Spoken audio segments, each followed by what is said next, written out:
They said I had 24 hours to get out. My uncle's voice was the same as it had always been measured. Quiet, the kind of calm that made you feel like the walls were closing in. The smell of cedar and expensive bourbon filled the great room of the Whitmore family lodge in Muskoka.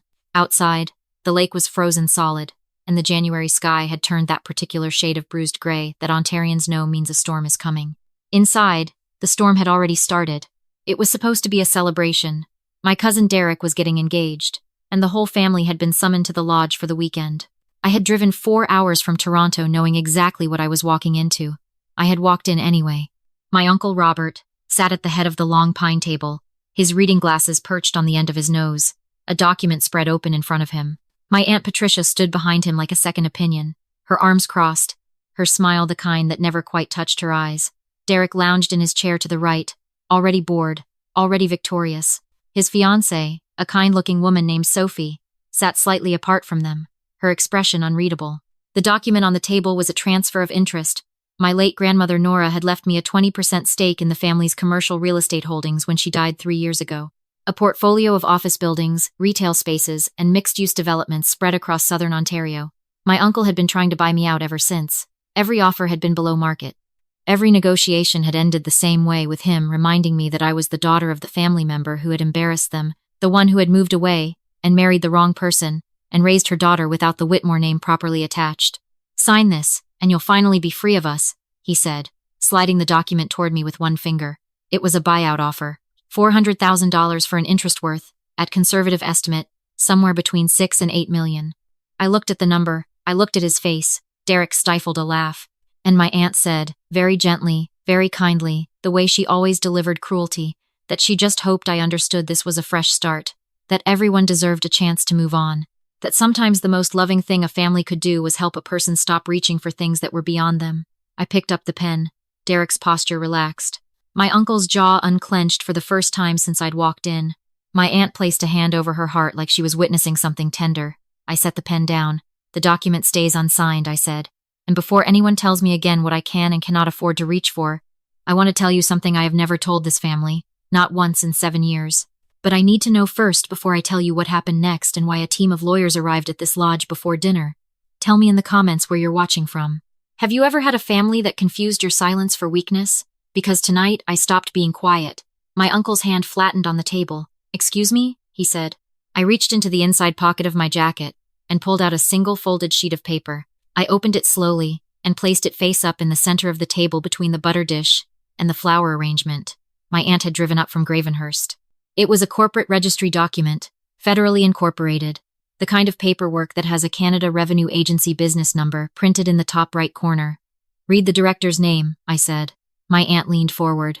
My uncle picked it up. Derek actually sat up straight for the first time all evening. The company name was Norstone Properties Incorporated. The sole director was listed as Maya Whitmore Cole. That's me, my name. The one they always said sounded too informal for business correspondence. My uncle set the paper down carefully. "The way you set down something you're not sure is safe to handle." "That doesn't mean anything," Derek said. "You incorporated a numbered company. So what? You probably owe the CRA money.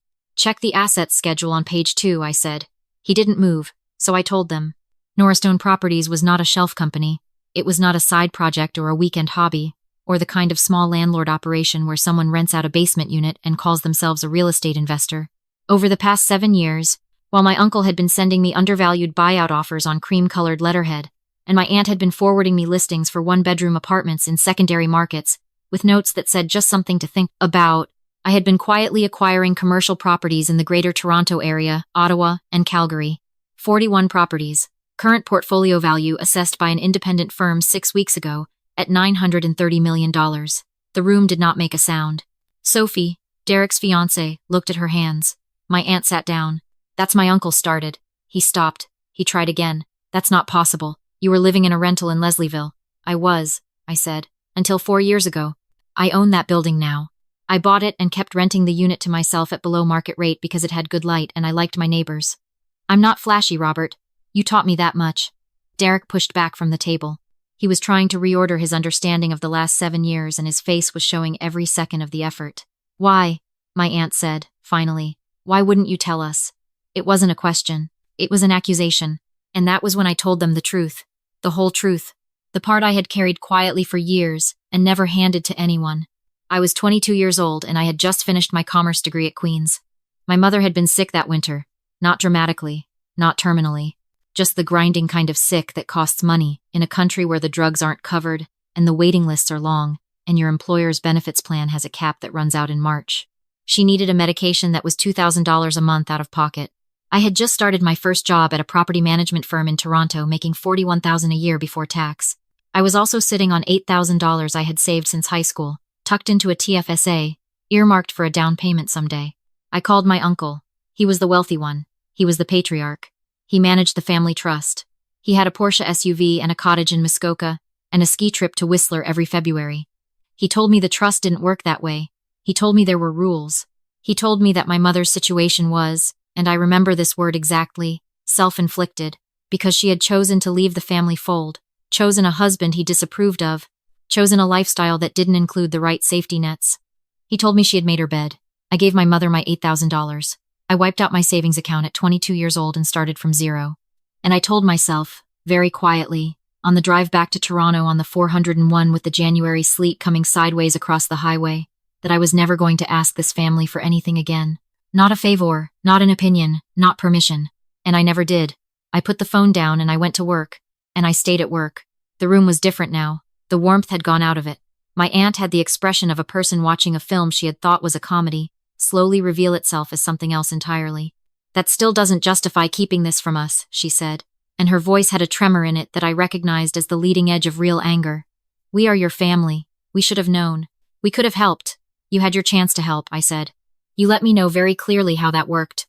Derek leaned forward, and I saw something shift in his expression. The boredom was gone. In its place was something sharper. Okay, he said. So you have money. Good for you. But that 20% stake you inherited is still tied up in our operating structure. If you try to do anything aggressive with it, you'll tie up the assets in litigation for years. You don't want that. We don't want that. So let's talk about a real number. I looked at my cousin. Derek had grown up knowing he was going to inherit something. It had given him a particular kind of confidence, the confidence of someone who has never had to build anything, who has only ever had to manage and maintain and occasionally defend what was handed to him. The number I want, I said, is not a buyout number. My uncle frowned. Then what do you want? I want a seat. A real one. I want board representation proportional to my interest, and I want full transparency on the operating financials, which, based on what I've reviewed in the disclosure documents your own accountant sent me last year, have some irregularities I'd like to discuss in a proper setting. The temperature in the room dropped by several degrees. It had nothing to do with the storm outside. What irregularities? My uncle said. His voice was very flat. Management fees, I said. There are management fees being charged to the trust at a rate that appears to benefit a numbered company that, when I traced the corporate registry, is controlled by a holding entity connected to Derek personally.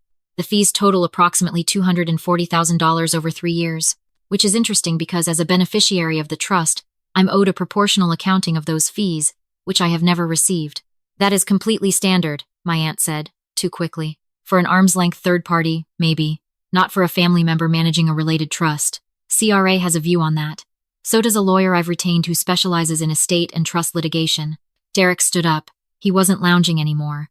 You came here with a lawyer? I came here with documentation, I said. The lawyer is in Toronto. She'll be here by 8. Sophie stood up from her chair. She said quietly that she needed some air, and she walked toward the back of the lodge without looking at Derek. He didn't seem to notice. This is extortion, Derek said. You're threatening us. I'm not threatening anyone, I said. I'm exercising rights I've had for 3 years and never used. That's not extortion. That's patience running out. My uncle got up from the table. He was not a physically imposing man, but he had a way of occupying space that had made me uncomfortable my entire childhood. The way he filled a doorway. The way he stood slightly too close. The way he made you feel that his disappointment was a weather system you were caught inside. He walked to the front door of the lodge and turned the deadbolt. The sound of it was very deliberate. You're not leaving until this is resolved, he said. I looked at him. I felt the old fear trying to surface. The 22-year-old version of me who had sat in this same lodge and been told her mother had made her own bed and deserved her own consequences. That version of me was still in there. She was just not in charge anymore. Robert, I said, you just locked the door. I'm trying to have a conversation. Locking the door is not a conversation. It's detention. Derek moved around the table. He picked up my corporate document from between the butter dish and the flowers and he held it up. Here's what I think happens now, he said. I think you're bluffing. I think you have a shell company with some properties in it, and you hired a paralegal to scare us with words like irregularities. I think your lawyer is your friend from university who passed the bar on the third attempt. And I think if you actually had $900 million in assets, you would not be driving a 5-year-old Civic. I drive a Civic because I like it, I said. I buy depreciating assets for utility and appreciating assets for wealth. Your Audi is worth 40% less than you paid for it. My parking lot on King Street West is worth 400% more. My aunt laughed. It was a disbelieving sound. It was not a happy sound. Derek took a breath. I think you should reconsider your position here, he said, because what you're describing, these alleged management fee irregularities, is not something you want to bring to a lawyer. That opens everything up. The whole trust. Every transaction for 20 years. And there are things in that history that are not going to reflect well on your mother's estate. Things that could affect the settlement she received when she exited the family arrangement. There it was. I had been waiting for it. I had actually wondered, driving up the 400 that morning with the snow starting to come down past Barrie, whether they would go there, whether they would use my mother as the lever they always kept in reserve. They would, apparently. My mother passed away 14 months ago. She never knew about Norastone. She died thinking I was doing okay, which was true, and that I was building something slowly, which was also true, and that someday things would be easier, which I had told her because it was what she needed to hear, and because at the time I believed it. She never knew what I had actually built. I had wanted to wait until I could show her something real, something she could walk through. I waited too long. I'm going to say something now, I said, and my voice was very steady in the way that happens when something on the inside goes completely still. And I need you to understand that I have been patient. I have been quiet. I have been absent from this family's public life entirely for 7 years, because I did not trust myself to be in the same room as you, without saying exactly this. You used my mother's illness as proof that she was irresponsible. You used her need as evidence of her failure. You held the trust closed like a fist while she was sick, and you told me it was policy, and then you drove to Whistler. And when she died, you sent a floral arrangement and a card signed by the family, and you did not come to the service. I looked at each of them in turn. I did not build Norastone to punish you. I built it because she taught me that no one was coming. I built it because the morning I drove back to Toronto with my savings account at zero, I decided that I was going to make sure I was never in a position to need something from people who had already told me what they thought I was worth. But I am here tonight because she left me that 20%. She willed it to me specifically. And that means she believed I should have a place at this table. So I am sitting down. My uncle looked at me for a long time. He picked up his phone. He made a call. I heard him say, very quietly, that there might be a situation, and that he needed someone to come to the lodge, and that it should be someone who understood how to handle these things discreetly. He hung up. There's a way to resolve this, he said, quietly. Without lawyers, and without CRA involvement. You take a proper buyout. A real one. $2 million. Clean. You sign a non-disclosure, you exit the trust, and this conversation never happened. $2 million, Derek repeated, nodding like he'd thought of it himself. That's more than fair given the circumstances. I looked at the offer. $2 million was real money. It was also roughly 0.2% of what my portfolio was worth. It was also a number designed to sound large to someone they still believed was struggling. Here's the thing about that offer, I said. It's not the number that's the problem. It's what you're attaching to it. You want a non-disclosure. Which means you know there's something to disclose. My aunt started to speak. The management fee structure, I continued, isn't just a tax irregularity. I had a forensic accountant review the trust documents last fall. The fees were charged to accounts that include beneficiary interests, which means they were drawing against assets that partially belong to me, which is not a management fee arrangement. That's conversion. Conversion, in the context of trust law, is not a civil matter that gets settled with a non-disclosure agreement over a weekend in Muskoka.